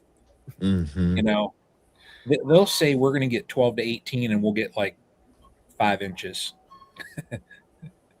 So who knows? Well, I enjoyed it today watching them because they were finally like, okay, now we know this model is doing the best. You know, this Yeah. one's going to nail it. The storm hadn't even formed yet. I know. How do you know which model nailed it? I know. Yeah. They got the right jet loaded up and dumped the right seed in the right clouds. But these weather guys, man, on YouTube, they are racking up the views. If you look at some of their stats on Oh, previous weather updates, you know, and it's like, you know, a couple 100,000, 300,000. You know, then the snowstorm started at 1,200,000, 940, Yeah. Mhm. Oh, yeah. and they're having like 14 updates a day. You know, Yep. on the weather. Yep. So they're taking advantage of the situation. Yep. I'd do the same thing if I had one of them things, you know? I'd be on there live streaming for like 12 hours. I'd have like 100,000 people in there watching me like freak out. And I'd go off camera for a second so I could laugh. If only our bees were so exciting. Yeah. Yeah. I know. Oh, yeah. Ryan Hall, Yeah. 2.9 million. Now he's at 3.03. Yeah. For the weather. Mm-hmm. It's crazy. Yeah, that's what I was mentioning to Tom and I were talking before we went live.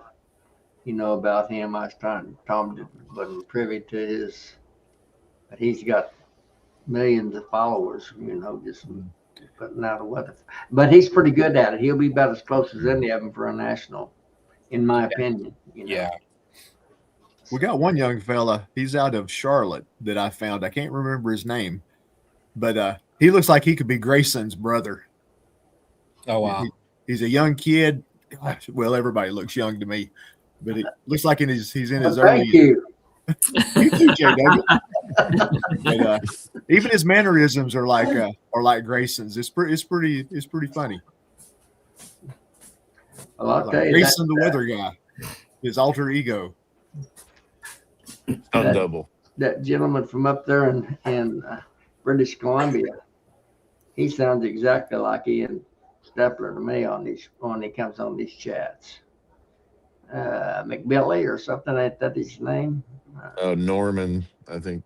Yeah, Norman McBilly. Mhm. Maybe. He sounds. I mean, you could put him in or if I just walked in the room, well, I'd think it was Ian talking. They sound exactly alike. And heck, they're 2,000 miles apart, I guess. Be close to it, I imagine, from where Ian's at out there to. He's out there around Vancouver, British Columbia, I think. Yeah, you could do that, Brian. That would be interesting. See? Yeah. Yeah. I had somebody that was that left. I put a video up today. This guy left like, I don't know, 8 or 10 comments. And he kept saying that I need to check my ports. And I'm like, what in the heck is he talking about? Here he's talking about the plugs in my migratory lids. He's Okay. like, your port looked like it was covered over. And I'm thinking, what in the heck port is this guy? And then in another comment, he said, that I needed to check my ports and then I need to add Reflectix. And I said, well, if you go back and watch, there is Reflectix. I said, but what port are you talking about? And then somebody else clued me in. They said, are you talking about the plugs in his lids? And he said, I need to seal those over and never do that. And I said, well, that's funny because that's how I feed my bees. Mm-hmm. My ports. Yeah, That's just the hole in the lid is a port. it's a port. Oh, Yep. okay. Okay. So I'm going to tell Greg that. I'm going to tell Greg, you messed up my ports. What's always interesting to me is what the different parts of the country call Yeah. man-made ponds or Yeah. narcotics. Tom, you look different. I was told to hop on here and make sure you guys were behaving. Oh, well, We all got to straighten up now. I know. Mhm. No more toilet paper jokes. I know. Who wants your phone number? hang on. I got to So I can I got to text go off you guys. camera here. Hang on. There we go. I don't think he actually watched that movie this Christmas season at all. Usually he Oh, wow. watches it multiple times. I think he missed out this year. I have it on DVD, so I went a couple years ago. Remember when they were talking about they were gonna like ban Rudolph and a couple of the Christmas movies? They were like, Rudolph, it promotes bullying. And I'm like, well, you guys are idiots because at the end of the whole story, he saves the whole day, So I went through buying all the DVDs that way because I thought if they're going to take them off, TV, I still want to watch them. So, of course, I got National Lampoons. Matt, you Yeah, said that's a That classic. question is going to be subject to Wow. conditions, and I've got 46 hives in my area, which I'm in southeastern Illinois, and I've put on 200 and a little over 200 pounds of fondant in the last month. No, you can see it. I'm not Yeah. I'm not going to say how much they've used, but it depends on what condition your hives are in and so forth. But a good fondant, Right. they'll go through quite a lot of it. Yeah, I Matt, think, I'm out. Are you really? Hey, Charlie. Hey.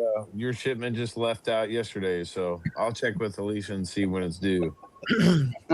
I'll tell you, people don't realize how they going through that stuff. That's just like That's who was it that was on? that's- Or Joey was going to make pound patty. That's just Joey. You better make more of your bees or fly because they'll go through that pound in 2 or 3 days sometimes. yeah. I went out there and checked them today. We were 50 degrees today, and Oh. Wow. well, it's going to be 20 tomorrow. But It's 20 I had right put now. those. I think what it was about a 1 pound that you put them baggies, a small Mhm. About a pound and a half, probably at the most. pound and a half. They were gone 7 days. Now some of them had scraps. I even peeled the scraps out of them. Mhm. and all that. And but man, they chow down on that stuff. Yeah. Mhm. Yeah. See, that's the part that concerns me is if it wasn't in there, how much of their stores would they be plowing through on those warmer days, Well, or whatever they were needing? Yeah. I had one hive out there that they were down in the second medium. Well, when I got out there today, I pulled that top medium off because it was warm enough. And I checked the second medium, and about 4 or 5 frames, I guess 4 frames, were empty. And I pulled all that out of there and took what was actually had honey in that top box and put it down in the bottom and took that box off. But Wow. yeah, mine are almost, they're not starving, but they were close to running out of food and all that. I put your Yes. stuff on and tried some bee bites and some of that, and the ones that couldn't, the hives that I didn't have fondant for. I put, I had some fondant from super microbial, some of these little strips that they originally came out with. So I put a Mhm. couple of them on there. And hopefully the bee bites, there's enough sugar there and honey in the hive and everything else will get through the next week, because it's going to be, I think, for the next 7 to 8 days, it's Cold. like highs will be in the 20s, 25, maybe might hit 30. That'll keep them clustered up tight. Mm-hmm. Ours, let me see ours. Let's see here. We get down to almost 0, don't we, Tom? Friday or Saturday, something like that, Yeah. or 4. We do. -2, I'm showing for out here for Sunday 2, night. yeah. That's not wind chill. That's just temperature. Yeah. So this question for Uncle Junior here, I would suggest, in my humble opinion here, that's a difficult question to answer, and I'll tell you why. That really depends on the cluster size of the bees, the temperatures that you're experiencing, and even, quite frankly, the type of bees you have, because if they're Italians, they'll eat more. So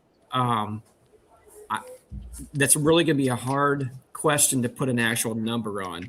And he's in New Jersey, so he's close to my climate. Okay.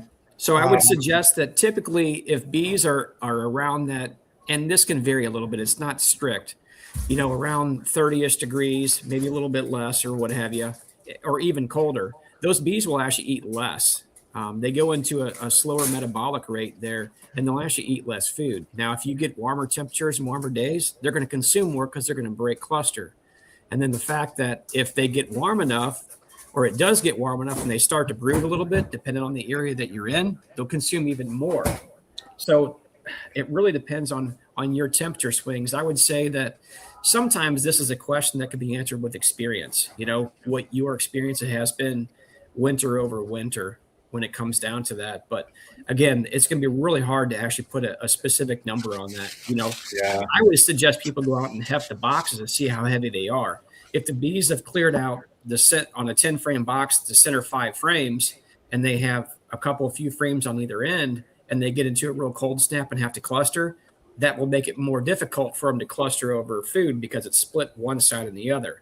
So in that regard, I would suggest and say that potentially your fondant might be a better source unless you can get to temperatures that you can liquid feed, even at a 2-to-1 rate. So again, I don't know if that really answers the question. Does anybody else have any other tidbits of information you think might be helpful for that? Well, if he's got 50 hives, or his friend has 50 hives, A couple 100 pounds. Yeah. I'm looking at 26 hives here, and Matt's going to get an order for Nobby next year for 300 pounds. I'll tell you that right now. No. Well, if you're putting a 1 pound bag on any of the 1 gallon bags that I put in there of Matt's fondant, I put about 2.5 pounds in there. And I think JW suggested that you can do as much as about 4.5 pounds of fondant in a 1 gallon bag without it getting too cumbersome. Does that sound accurate? Yeah. Yeah, I think so. To get with Uncle Junior's question, Brian pretty much nailed it. A couple 100 pounds for 50 hives would be conservative, depending on the strength of the hives, the types of bees you're running, and the weather. It might not be enough, at a couple 100 pounds. And it kind of depends too on the type of fondant. There's different fondants out there, and some of them will consume different fondants differently. And it really just comes down to the bees and temperature and variables. But a couple 100 pounds easily.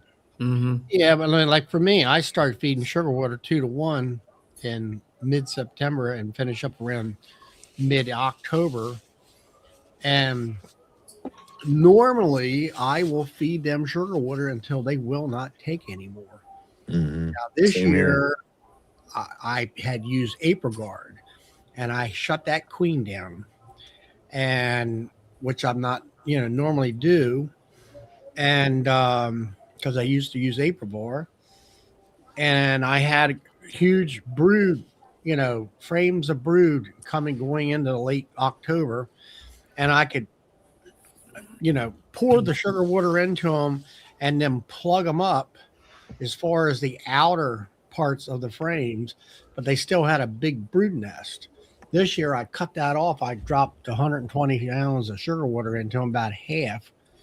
And So now I'm going out there looking at it now, and I'm like, they're running out of food. And so, I mean, if you pour the sugar water into them in those conditions, and then I always use the fondant as a backup source, but since I've been using your stuff, Matt, I'm kind of, and watching your hives too. I like your philosophy where you want that great big hive kind of coming through the winter and into the spring. And I don't know whether that's because of the pollen powder along with the other stuff in your product that you bake or not. Are they brooding? I think they're laying small patches of brood at times when it's almost, you would think, would be impossibly too cold to do it. I think there's still an I mean, internal part of that, but yeah, I do know Yeah. that by the 15th of January or so, she is starting to lay eggs. yeah, Mark I Miller found it in sent a text I message. found it there where of, she had a patch about 3 inches in diameter of cat brood, and it was rimmed with eggs. Yep. And especially in February, definitely there's brood in the hive. So our mission, and again, everything being intentional with that recipe and everything we're doing with the fondant, the pollen is not for any kind of a brood rearing reason. It's really more for me and my mix, really just going for a consistency, kind of helping keep some of the Play-Doh like texture and keep it real soft and malleable, I would say. Yeah, So I mean your stuff is it's serving a purpose, but it's not there for yeah. I would never claim that it's a brood, a brood rearing type fondant. Never, it's. Have you used Hive? I mean, I know Brian uses Hive Alive, but Mhm. have you used it? Yep, it's. I've never used it. Now, what is the texture like compared to yours? Is yours a little bit softer than that? It is a little bit softer. Yeah. I use that fondant as one of my bases and targets, that and the strong microbials. To be honest, I mean, both products that I've used many a times, and unfortunately couldn't afford to buy on my scale, so that's why I learned how to make Yeah. my version. So that's what it came down to, is just saving money and not trying to reinvent the wheel, but Did kind you of work backwards from those products and kind of work with the batches I was getting and the consistency that I was going for. all right now? Something I've been thinking about here is do you use your fondant? You raise queens, don't you? Yeah, we use it. I use it as my queen candy, to give you an idea. Well, what I'm getting at is if you put it in your cell builder and let them eat on that and it helps it make cells. Oh yeah, absolutely. They'll feed That's on what that. I got to They thinking will- about that. So I'm like, okay, now I need another Yeah, order for EMBA. honestly, the soft, pliable texture of it in the finished state after it's activated in the bag, like smashed down, so to speak, out of the block form, is just the pliable nature of it. When I open feed, it won't be uncommon for butterfly to land and just dip right in the middle of it and just drink it away. So the bee's tongue and the delicate creation that bee's tongue is, and it rearing the spring turnover from the winter nest, and everything that it's doing for our hives is something that I just want to take care of. And texture came down to a lot of that, and the way I was going to deliver such a premium delicate feed, in a sense, at this time of year. So that's where the consistency came into play and why I tried so hard at it. No, because I mean, I've in the past years when I was, the guy that was in Nobby called the, what's the guy, the next, what's it called? The Keeper's Hive. Mm-hmm. All right. Well, he lives about an hour and a half from my house up in Philly or close to Philly. But anyway, he was raising queens, and he came up where he took pollen powder and some, let's say some Pro Sweet or honey or whatever, mixed it up where you have that pancake thick batter consistency. And he actually got to the point where he was buying caulk tubes that are empty and filling up with caulk tubes, and he would make a stream of it down on the top of the top bars of the cell builders. Yeah. And I go to the junk, the secondhand store, get yourself one of them handheld potato beaters, and put one beater in there, maybe two, and I'd mix it up here in the kitchen, and then take it out there and kind of drizzle it on top of those bars, and bees would come up and suck into that. Just like just line up and just You don't have to worry about that this year. You get to fondant now. But yeah, we do that with our mating nukes, with anything open feeding, anything under 50 degrees, and bees are flying. More than likely, if it's out of flow, they're getting some fondant. I'll do it in the middle of the summer too. Yeah, but I would Um, say, would you, with your mating nukes and your cell builder, would you put like a patty of that in there so they're eating on that on the inside of the hive? Yeah, absolutely. I have a rim in my cell builders anyway, just for the extra bee space and the crowded feeling, in a way. But there's fondant in there at that time, for sure. Hey, Matt, Uncle Junior has a question. He says, you ever think about making a cold process fondant with invertase additives to invert the fondant instead of heating the mixture? Supposedly it doesn't form HMF caused by heat and acidity. What is this deal with this HMS stuff? No, personally, I've heard that so much. I'm gonna stick, just like I do in construction. I'm just gonna stick to what I'm good at and not try to venture too far off of the path that I'm going down. So I may read up on it, and study some of it, but I'm not personally gonna try to make that type of a cold fondant per se. There's a lot of recipes out there that that would show some way to make that, I'm sure. Yeah, I think you got, Matt. What you got is you got yourself a gold, or it's perfect. No, I appreciate that. It's not, I don't, that's awesome for you to say. I don't feel like it's perfect. I'm constantly trying to make it better and improve and, and always trying to be better than I was the day before. So I appreciate I you saying never was that. a big fondant. The only fondant I ever used was I'd get it from the barrel something other sugar plant up here in Pennsylvania, and you get a 50-pound block of white fondant, and it was hard, and you had to kind of it was so hard I actually tried to use a bandsaw to cut the stuff. That was a disaster. I bet. Yeah, that moved for a mess. That was a total disaster. But it's so hard that the bees had a hard time eating it, and then it would dry out. Of course, I didn't think about putting it in a bag. But yours, when it activates, it's like you say, it's that nice, soft, gooey, and it's like, man, the bees just dive into it. And I think that's one of the key things. Of course, you've got a lot of good ingredients in there along with that. Yeah, But, everything being intentional, including just a little bit of pollen, really, and the other ingredients that we'll put into it. It's all for seeing results that those products I feel are proven to show. So, well, Uncle, you just don't burn or overheat your sugar. That's all. I don't think anybody really does that. yeah, there's definitely probably more dangerous ways to produce it. If you weren't being extremely deliberate with what you're doing, no matter what you're doing, you want to be careful. Yeah, I know that one of the same guy I was telling you about up here in Chester, PA, they used to cook sugar to where it's like a witch's brew. And then they poured it into a form, and then it sat up, and that was their candy boards and stuff like that. I tried that one time, and I was like, well, this is way too much work. And I've used, like you were saying, sugar bricks and stuff like that, which is easier, but then it's also hard on their tongues and their mouth and their mandibles and stuff like that. Yeah, Well, there's I'm not gonna tell the much. public something.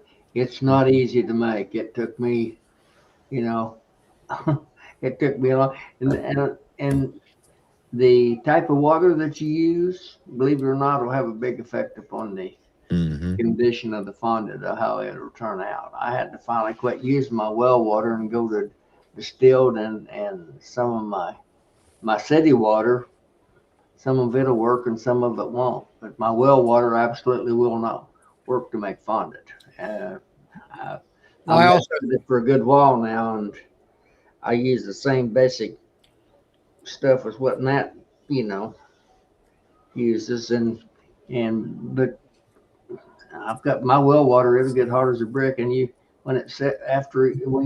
cannot break it down after you make it.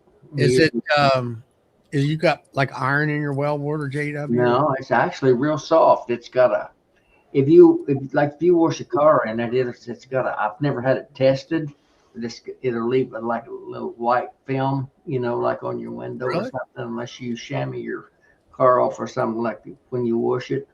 But Yeah. I cannot make fondant with it. I messed for 2 months of cussing and going on, and Matt and I would discuss it back and forth, and I'd cook it for different temperatures and different lengths of time, and all I was getting was hard brick, and it wouldn't break it down. I finally got it changed the water, and I got it where I've got I think a good formula, good formula and a good product now. It's Well, all about I'm not trying to sell it. Yeah, I watched Matt's video about it, and it's I'll just say that Matt's got a culinary background, so he's got it dialed in, and I think he also knows there's a what would you say? There actually is a chemical reaction that Matt knows on how all that food and different things go together, process, whether you heat it and you cool it and all this other stuff. So it's beyond me. I'll just buy it from you, Matt. I definitely didn't invent anything. It's just chemistry and playing with temperature and knowing how, just like with our bees, we're just being master manipulators of the situation, and knowing what to do at the right times. And it's not hard, and but it's not simple. It's not simple either, and not everyone's going to try to do it. Like you said, you're dealing with food products, and it's also chemistry. And to me, I look at food as not chemistry, but obviously there is, in certain aspects, a chemical reactions that most people don't even think about. So one thing a lot of people don't think about, the property of hydrolysis, or how we actually make that fondant. The easiest example of that is when we consume food, we have hydrochloric acid immediately absorbing into that and breaking down the proteins, and that's all inverting sugar is just breaking down of the sucrose molecule, and we do that inside our own bodies as soon as something gets swallowed. So it's nothing crazy. It's not but it does seem to be an effective way to feed the bees. So that's our goal, and trying to help others see the same results. For me, it's changed my opinion of it. As how to feed, where you're putting feed directly on top of the bees, directly in contact. Where I just looked at it's going to be tomorrow might be a high of 40. The rest of the next 7 days, the highs will be in the 20s, and I'm talking 21, 22. You need something like that right on top of the bees. Yep. Charlie, our temps here, we will not break 20 for the entire rest of the month of January. Really? Tomorrow we have 17 with a low of -4. Saturday 12 with a low of 8. Sunday 17, low of 12. Monday is 16, low of 0. 14 the next day, low of 6. 14, low of 4. 10 degrees, low of 3. 16, low of 8. Yeah, the whole rest of the month is in the teens with lows in the single digits. Yeah. Tomorrow it'll be 43. These are the highs. And then it's 20, 20, 26, 21, 24. Thursday of next week, 18, if they know out that far. Yeah. And then the nighttime lows are 10, 14, 29, 17, 11. Crazy stuff. This next week here, that'll be the week that if anybody has colonies that are teetering, they're gonna fall off the teeter. Yeah. Now, I was watching your video, Brian, and I seen where you had your Hive Alive fondant bag, and then the bees were up on top, which got froze. Yeah, And I'm like, what the They're deal stupid. here? they're stupid. And I'm like, the only thing that I did see with that, and I don't, like I say, I have never used this product, is that the size of your hole. Now, when I put mat stuff on there, like for those baggies, I pretty much cut within an inch of the outer edge of everything. Oh yeah, Where, I started like years back. I would do a little hole like the size of an cover, but anymore I cut like a 6x6 square. It's big. I mean, like for the size of what that colony was, the cluster underneath of it. yeah. I mean, the whole cluster could have fit in the hole that I have cut in that. The ones that were dead on the top of there, when I looked at it, my first thought was, you all are stupid. Yeah. It's like, I mean, I don't get it. Why were they up there? They should have been underneath. exactly. I think Think from that- from what I saw, Brian, I think it was just and I may be totally wrong, but I think it was just a huge temperature swing, kind of Yeah. like Oh, yeah. Yep. the lake flipping in wintertime, and the shad Yep. kill. It's just they don't Yep. have a time to react to the situation, Yeah. they're good at weather forecasting, but they didn't figure that one out in time, I guess. Yeah. Well, then the other, along with that notation there, is that something I looked at when you were pulling them, they're what, migratory lids? Yeah. Looks like, I mean, I'm out here with of course, I'm back, still have the telescope in and the inner cover and all that, but I got 1.5 inch insulation on top of them hives, the ones that are behind the barn, or I got the coverings around for windbreak and all that, but they all got 1.5 inch insulation on top. And it's like Matt's feeding shim / insulation cover. I think maybe you ought to maybe look into that and put some insulation on there, make it more of a condensing hive. Yeah. Where you keep I've that got- heat in there, and maybe they wouldn't have, maybe that would have helped them ones that died there. Yeah. I don't know. I've got Reflectix on the top of them all. That's like a 1/2 degree of But RVAC. we'll see. I try and do the minimal amount of work. Yeah, I get it. I get it. Wrap. You don't want to add on extra gear and all that Yeah. stuff. Mm-hmm. I used to wrap them. I had foam that I'd wrap everything with and do all that stuff, and I just thought, I'm done with all that. So that one, who knows? I looked at it and I'm like, you're dumb. I've been doing the insulation for the last couple of years, and I will have to say it.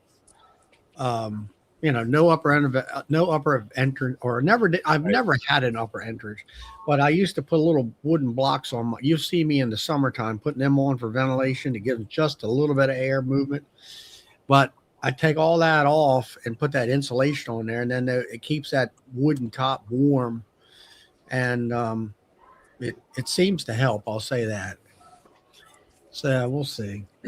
Yeah, it probably keeps them a little warmer from what I've seen, but I think more than anything, it increases their efficiency. It doesn't necessarily boost the temperature up on the thermostat, of the hive as much as allows them to thermodynamically control the environment and have just a little bit less of the outside effect, with these 40-degree temperature swings. That's just that's hard on me and my old joints. I can only imagine the poor bees. I'll tell you what, I had those Bee Smart insulated inner covers, Mm-hmm. and I've got like 14 of them, and the bees from 2 winters annihilated the foam in it to the point where, like, I would have to get new foam. Like, they chewed channels through it and all this stuff. Yeah. I mean, they made a mess of it. And So it's exposed to the bees, the insulation. yeah, they can get up to it because Isn't Bee Smart a plastic shell with insulation on the inside? Yeah, yep. And what they did was they left like a channel that is an upper entrance. Well, I flipped it around that way because I didn't want them going out. I wanted to close that off. And I mean, they just annihilated it. They chewed holes through everything. And I left a message, and when they were talking about Nabby, I left a message because somebody had asked about him, and I said, I'm just going to say this. I used them 2 years, and the bees annihilated the foam. And, you know, I don't know who it was, whether it was Cliff or whoever it was, responded, you know, it was Bee Smart, and they said, you know, stop by our booth and we can discuss this. And I said, the only thing I want to discuss is how you're going to get me new foam because your insulated inners are useless. Mhm. And they didn't respond. So Or send me my money back. yeah, I have them. And yeah, I spent like, I don't know how much they are, 20, 30 bucks each. Yeah. And now they're sitting over there useless because the foam's all chewed up. Yeah, that's yeah, you know, it's I don't know. I've tried licensed 6-frame nukes, and yeah, it worked great. You know, but the problem of it is, and I've complained to every insulated hive manufacturer out there. I says, people, wake up. I said, everybody uses a 400, 500 degrees vaporizer out here. Why aren't you putting a port in the back end of that thing so you can put that snout in there without burning your damn hives down? And they say, well, they got, you know, the silicone sleeve. I said, yeah, build it into your thing. I said, I said, when I bought an 18-frame extractor from Man Lake years ago, and I'm going up the road, talk to my friend that I help with bees. I said, why don't they build an extractor with a floor in the back to where it's tilted up on an angle and it pushes all the honey around to that front, you know, the gate? Oh, it's too much money. But what happened? Hilco comes out with it. He got it designed that way for it to drain that honey out where you don't have to tilt your extractor. And then finally, the rest of them, I think a good portion of them have finally, you know, looked at that. That's a big sale point, you know. Form and function. Huh? The form and the function. Yeah, but what I'm getting at is you know, Hilco say, look, you don't have to do this and do that with your extractor because it drains right out the front automatically because of gravity. Yep. Where you got Maxan over there, well, we're not going to change because this is the way we did it for 100 years. Well, guess what? You're going to be out in last place when it comes to sales and all that. And there's a lot of them like that. And it's like, You know, Jennifer was telling me whenever from Jennifer works for oh my gosh, John Hilco. She said that when they were looking at manufacturing some of these tanks out of Turkey, I think it was Turkey, and coming from China, she said that one of the things they looked at was originally they didn't have that sloping floor on there. And I said, and I actually suggested to her and told her, I said, that would be a mistake in my opinion. And I said, one of the selling points that you guys have over everybody else is the fact that you have a slanting floor. And I said, so in business, if all your competitors are producing the same thing, you have to do something that's above and beyond your competitors. You know, something has to be better, whether it's a product, customer service, both. Something has to be better for you to stand apart. Mm-hmm. And I'm like, that is one area where you guys can stand apart, you know.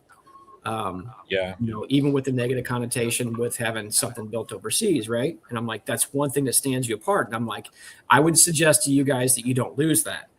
And obviously, they're getting a lot of the stuff now from Turkey. I believe it's Turkey. Please don't quote me. oh, I mean, So they didn't listen to you, Tom? No, I'm kidding. I'm just kidding. Hey, listen, guys, I'm going to end this chat. We can stay in the background here, but I don't want to interfere with what Brian's and Loma Vista have. There's a starting right now. You can go to Loma Vista's channel, and they have the chat called Westward Bee. So there's 55 people left in here, so it's dropping off. But So we should see a 55 people increase in Brian and Todd. Head over to There we Loma go. channel and you guys can chat over there. But anyway, appreciate you guys coming in and hanging with some of our nonsense that we had in here until Charlie got in. This thing was going downhill quick. So It was. Thanks, Charlie. Oh, I don't know, but Matt, I'll tell you right now, have me another order for EMBA to pick up. 'Cause Okay. I'm gonna use that on my cell builders and my mating boxes. Yeah, I have. I think that'll be a big help. There's All right, 48. you guys stay in the 48 pounds background here. coming Let to me you. go ahead and end this thing, and then we can chat in the back. Thank you guys. Appreciate you joining in here with us tonight. You guys have a great evening. All right. I'm going to Westward. Hey, you know That's what? how it goes. You know what I'm probably going to do with those insulated inners. So I didn't have enough time. Like after the first winter, I saw that they were like chewing a little bit, and I was like, okay, what are you doing? Second one, when they got annihilated, I thought my plan, I just didn't have enough time to do it this fall. But what I had thought about doing is getting like inshore. Like, Sorry, I left Tom to end it on his own, and it didn't go well. So Oh, there you go. we're Click that actually one. going to end it now. Okay. Up Oh, the right. Yeah, I was wondering how that was going to work. Good thing we were behaving. you left. I left him alone for 2 seconds and see Pushing what buttons. happens. All right, see you guys later. All right, we'll be over. See y'all. Mate. I plan